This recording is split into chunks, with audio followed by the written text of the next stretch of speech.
Hello guys, आप सभी का स्वागत है हमारे चैनल वैभव फाइनेंशियल्स पे। तो आज हम अर्निंग्स एंड रेवेन्यू के बारे में बात करने वाले हैं। तो चलिए देख लेते हैं अर्निंग्स एंड रेवेन्यू होती क्या है। और ये हमारे फंडामेंटल एनालिसिस सीरीज़ का ही एक पार्ट होने वाला है। तो जिन्होंने मेरे फंडामेंटल एनालिसिस सीरीज़ को चेकआउट नहीं किया वो जाके प्लेलिस्ट सेक्शन में चेकआउट कर सकते हैं। उस सीरीज़ में मैं बेसिक्स लेकर एडवांस तक सारे टॉपिक्स आपके क्लियर करने वाला हूँ। उसमें मैं ऑलरेडी 3 वीडियो बना चुका हूँ, ये 4th पार्ट वीडियो होने वाली है। तो चलिए वीडियो शुरू करते हैं। तो चलिए देख लेते हैं हम इस वीडियो में क्या क्या टॉपिक को कवर करने वाले हैं। तो सबसे पहला जो टॉपिक हम डिस्कस करेंगे वो होगा इंट्रोडक्शन, एक बेसिक इंट्रोडक्शन होगा। उसके बाद फिर देखो यहाँ पर सेकंड टॉपिक जो है ईपीएस है। ईपीएस को मैंने ना फंडामेंटल एनालिसिस सीरीज़ के जो प्रीवियस वीडियोस थे उसमें मैंने डिस्कस किया अच्छे से, तो एक बार जाके आप उनको चेकआउट ज़रूर करना। तो ईपीएस को मैं इस वीडियो में एक्सप्लेन नहीं करने वाला हूँ, लेकिन उसके बाद फिर जो नेक्स्ट टॉपिक हमारा जो आ रहा है वो है प्रॉफिट मार्जिन। ठीक है, तो हम प्रॉफिट मार्जिन को डिस्कस करेंगे कि क्यों इंपॉर्टेंट है, क्या किस तरीके से आप इसको ट्रैक कर सकते हो। फिर हम देखेंगे रेवेन्यू ग्रोथ रेट। ठीक है, उसके बाद फिर देखेंगे रेवेन्यू बाय बिजनेस सेगमेंट्स। फिर हम कंक्लूड करेंगे वीडियो को। ठीक है, तो चलिए अब हम देख लेते हैं अर्निंग एंड रेवेन्यू होता क्या है, क्यों इंपॉर्टेंट है ये। देखो अर्निंग एंड रेवेन्यू ना दो बहुत ही क्रिटिकल कंपोनेंट है। जब भी आप फंडामेंटल एनालिसिस करते हो ना तो अर्निंग एंड रेवेन्यू को आप मिस आउट नहीं कर सकते हो, क्योंकि यही बताता है कि कोई भी कंपनी है वो बिजनेस कर रहा है तो कितना टर्नओवर वो जनरेट कर रहा है, कितना रेवेन्यू उसको आ रहा है। ठीक है, वो कोई प्रोडक्ट बेच रहा है तो कितने अमाउंट का वो प्रोडक्ट बेच रहा है, कितनी वैल्यू का प्रोडक्ट बेच रहा है। उसके बाद फिर यहाँ पर आपको समझ में आएगा कि वो बेच तो रहा है, चलो मान लो कि 10 लाख रुपए का वो प्रोडक्ट बेच रहा है। अब 10 लाख में से कितना उसका प्रॉफिट मार्जिन है। ठीक है, ऐसा तो है नहीं कि वो 10 लाख रुपए का अगर कुछ कोई कंपनी प्रोडक्ट बेच रही है तो पूरी 10 लाख रुपए उसकी नेट मार्जिन है। अब जो प्रोडक्ट वो बेच रही है उसको बनाने में भी कुछ कॉस्टिंग आती है, लेबर फैक्ट्रीज में काम करते हैं उसको कॉस्टिंग आती है, फिर फैक्ट्रीज रहती है उसमें मेंटेनेंस होता है, मशीनरीज होती है उसकी कॉस्टिंग आती है। तो जब आप अपना सभी चीज़ों को और लोन्स वगैरह रहते हैं, ठीक है, उसकी ईएमआई पे करनी रहती है, इंस्टॉलमेंट्स पे करनी रहती है। तो जब ये सब एक्सपेंस को आप साइड कर दोगे रेवेन्यू में से तो फिर आपका बचता है नेट प्रॉफिट। ठीक है, टैक्सेस वगैरह सब चीज़ आप जब साइड कर देते हो तो फिर आपको वहाँ पर पता चलेगा कि आपका नेट प्रॉफिट कितना है। तो 10 लाख है तो इसमें ज़्यादा से ज़्यादा आपका 2 लाख से 5 लाख रुपए तक का जनरली इतना ही रहता है मिस प्रॉफिट मार्जिन। ठीक है, 20% से लेकर 50% तक। आईटी कंपनी से बहुत ज़्यादा प्रॉफिट मार्जिन जाती है कभी कभी, लेकिन जनरली ये 50% भी बहुत ज़्यादा है। ठीक है, एक एवरेज कंपनी के लिए। अब देखो यहाँ पर ना अर्निंग पर शेयर है पहला टॉपिक, तो मैं इसको एक्सप्लेन नहीं करने वाला हूँ क्योंकि सेम चीज़ को मैंने प्रीवियस वीडियो में एक्सप्लेन किया था।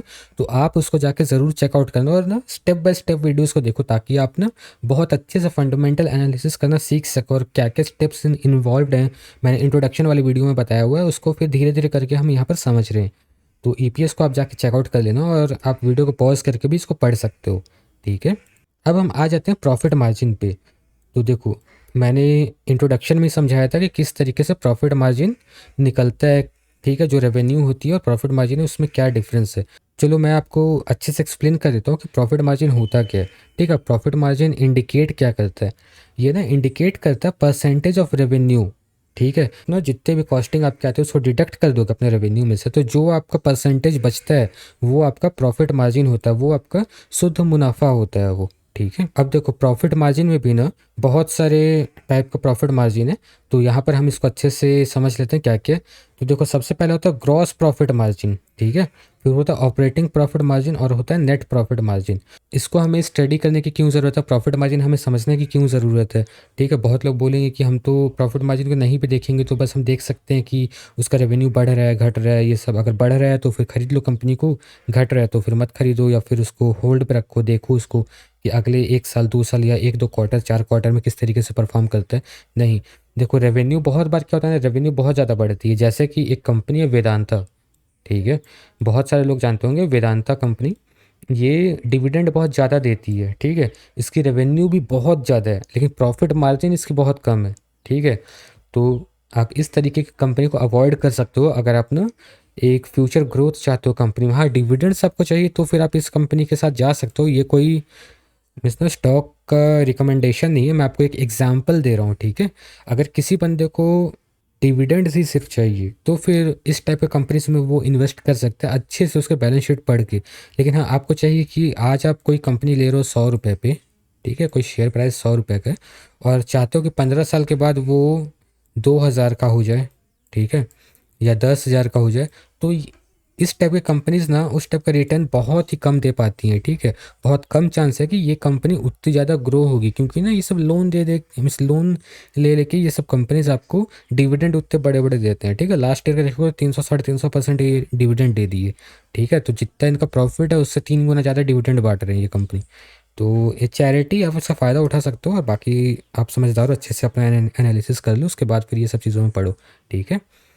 तो देखो, जब भी ना प्रॉफिट मार्जिन का स्टडी करते हो आपको पता चलता है कि ना कोई भी कंपनी है, ठीक है, वो प्रॉफिट तो जनरेट कर रही है, तो कितनी जनरेट कर रही है और कितनी एफिशिएंटली वो सभी अपने कॉस्ट्स को मैनेज कर रही है, ठीक है।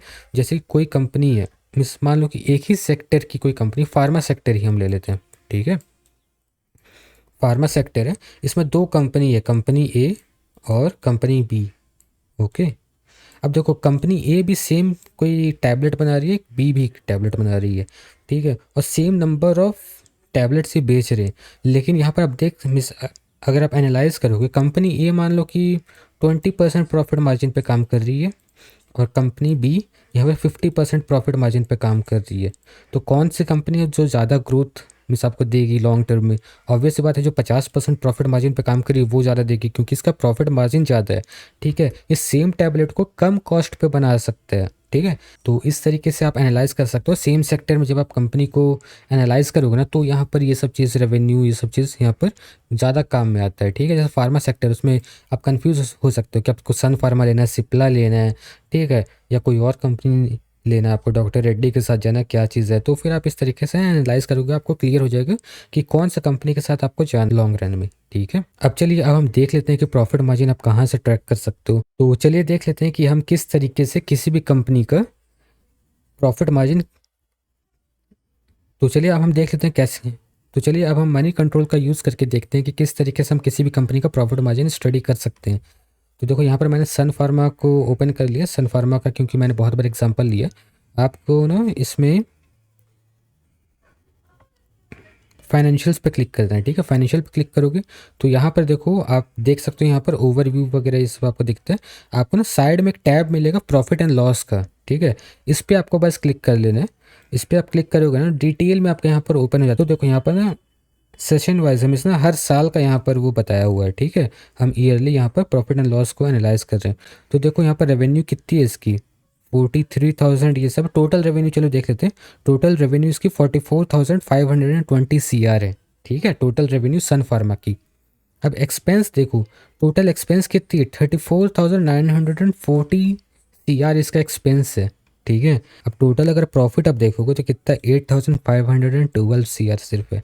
तो आप देख सकते हो कितना बड़ा मार्जिन है। अब इसी तरीके से ना अपना बहुत सारी कंपनी में इसको परसेंटेज फॉर्म में कन्वर्ट कर लो, परसेंटेज निकाल लो। उसके बाद फिर आप देख सकते हो कि किस तरीके से ना बाकी सब कंपनी परफॉर्म कर रही है, क्या उनका प्रॉफिट मार्जिन है जो काम कर रही है फार्मा सेक्टर में, ठीक है। तो फिर आप अपने एक अच्छा डिसीजन बना सकते हो। अब हम बात कर लेते हैं रेवेन्यू ग्रोथ रेट की, ठीक है। रेवेन्यू ग्रोथ रेट होता क्या है? तो ये बहुत ही इंपॉर्टेंट फैक्टर है। ये जनरली ना किसी भी प्लेटफॉर्म पे आपको जल्दी देखने को नहीं मिलता है, revenue growth rate. Percentage form में देखो, बहुत सारी चीज़ें ना जो परसेंटेज फॉर्म में आपको दिखती नहीं है, लेकिन आपको ना चार्ट के फॉर्म में या न्यूमेरिकल वैल्यूज़ की मिल जाएगी। परसेंटेज आप खुद से निकाल सकते हो, कैलकुलेट कर सकते हो, उतना कॉमन सेंस सभी के पास है, ठीक है। परसेंटेज निकालने नहीं आता तो गूगल पे आप फॉर्मूला देख लो, सीख लो, और परसेंटेज आप कैलकुलेट करना सीख जाओगे, बहुत ही ईजी है, ठीक है। तो ये बताता है हमें कि कोई भी कंपनी है उसकी रेवेन्यू ना ओवर टाइम कितना ग्रो कर रही है, ग्रो कर भी रही है, नहीं कर रही है। जैसे मान लो कि कोई कंपनी है, कंपनी ए, ठीक है। अब इसकी मान लो कि इस साल की टोटल इसकी रेवेन्यू, जो ग्रॉस रेवेन्यू है, वो मान लो कि 10 लाख है, ठीक है। अगले साल ये 12 लाख हो गई, ठीक है। उसके अगले साल ये 15 लाख हो गई। तो यहाँ पर हमें समझ में आ रहा है कि चलो, ये जो बिज़नेस कर रहे हैं ना, ये अपने बिज़नेस को एक्सपैंड कर पा रहे हैं, अपनी प्रोडक्ट को ज़्यादा बेच पा रहे हैं हर साल, ठीक है। इसके ना कंज्यूमर बढ़ते जा रहे हैं, ठीक है। तो इससे हमें ये आइडिया लगता है कि हाँ, रेवेन्यू बढ़ रहा है, मतलब कि नॉर्मल सा एक आइडिया लगता है कि हाँ, प्रॉफिट भी बढ़ रहा होगा। रेवेन्यू बढ़ेगा तो प्रॉफिट भी बढ़ेगा, वो ठीक है। लेकिन कुछ केसेस में होता है कि रेवेन्यू बहुत ज़्यादा बढ़ता है लेकिन प्रॉफिट नहीं बढ़ पाता है, ठीक है। तो उस टाइप की कंपनी को हमें अवॉइड करना चाहिए। कुछ स्पेसिफिक केस में, कुछ कुछ प्रोडक्ट्स में ऐसा होता है कि प्रॉफिट उतना तेज़ी से नहीं बढ़ पाता जितनी तेज़ी से रेवेन्यू बढ़ता है। तो फिर आप उसको ना बाकी सब दूसरी चीज़ों, कैश फ्लो स्टेटमेंट, ये सब और बहुत सारी चीज़ें होते हैं फंडामेंटल एनालिसिस में जो हम आगे सीखेंगे। तो वो सभी फैक्टर को आप फैक्टर इन करके अच्छे से एनालिसिस करके उस पर डिसीजन बना सकते हो, ठीक है। तो चलिए देख लेते हैं कि रेवेन्यू ग्रोथ रेट हमें बताता क्या है, इसका मीन्स ना मेन मोटिव क्या है। तो देखो सबसे पहला मोटिव तो इसका ये है कि हमें ये समझाता है कि कोई भी कंपनी वो कंसिस्टेंटली अपनी रेवेन्यू को बढ़ा पा रही है कि नहीं। ठीक है, रेवेन्यू कंसिस्टेंटली बढ़ाएगी मतलब कि उसका बिजनेस एक्सपैंड हो रहा है, और जो बढ़ रही है रेवेन्यू वो सस्टेनेबल है भी कि नहीं। ऐसा तो नहीं है कि ये 2 साल तक रेवेन्यू बढ़ रही है, ठीक है, उसके बाद फिर रेवेन्यू गिर जाएगी, ठीक है, फिर रेवेन्यू वापस उसका वो कोप अप कर पाए नहीं कर पाए, ये सब तो सस्टेनेबल है या नहीं वो भी हमें समझ में आता है। ठीक है, ठीक है, तो ये आपका रेवेन्यू ग्रोथ रेट होगा। यहाँ पर देखो थर्ड पॉइंट भी आप पॉज करके पढ़ सकते हो, मैंने ऑलरेडी ये सभी चीज़ को समझा दिया। अब रेवेन्यू ग्रोथ रेट आप देख कहाँ से सकते हो। अब हम वापस मनी कंट्रोल के प्लेटफॉर्म पर चले जाते हैं। अब देखो सेम सन फार्मा का हम एग्जाम्पल लेंगे, ठीक है। अब देखो यहाँ पर देखो रेवेन्यू, तो ये आपको रेवेन्यू यहाँ पर शो करा, फाइनेंशियल्स में आपको चले जाना, यहाँ पर ना एक चार्ट आपको देखने को मिल जाएगा। तो यहाँ पे देखो रेवेन्यू में आप क्लिक कर सकते हो, नेट प्रॉफिट यहीं पर से आप देख सकते हो बढ़ रही है घट रही है ग्राफ के फॉर्म में, ईपीएस वगैरह सभी चीज़ आप देख सकते हो। तो रेवेन्यू पे आपको क्लिक करना है, देखो हर साल इसके रेवेन्यू बढ़ते जा रही है, ठीक है। जैसे 2019 में देखोगे तो 2019 में कितनी थी, 29,000 CR थी। 2020 में कितनी हुई, 32,000 CR हुई। 2021 में कितनी हुई, 33.4 CR हो गई। फिर देखो 2022 में 38, 2023 में अभी 43 हो रही है। तो बहुत ही अच्छे ग्रोथ रेट से इसकी रेवेन्यू बढ़ रही है। यहाँ पर आपको बहुत ज़्यादा डीप में जाने की ज़रूरत नहीं है, ठीक है। जैसे कि मैंने यहाँ पर आपको बताया ना कि हाँ आप बहुत अच्छे से एनालाइज करना चाहते हो, अब सेम सेक्टर में अगर वो कर रहे हो तो फिर आप इस तरीके से एनालाइज कर सकते हो, ठीक है।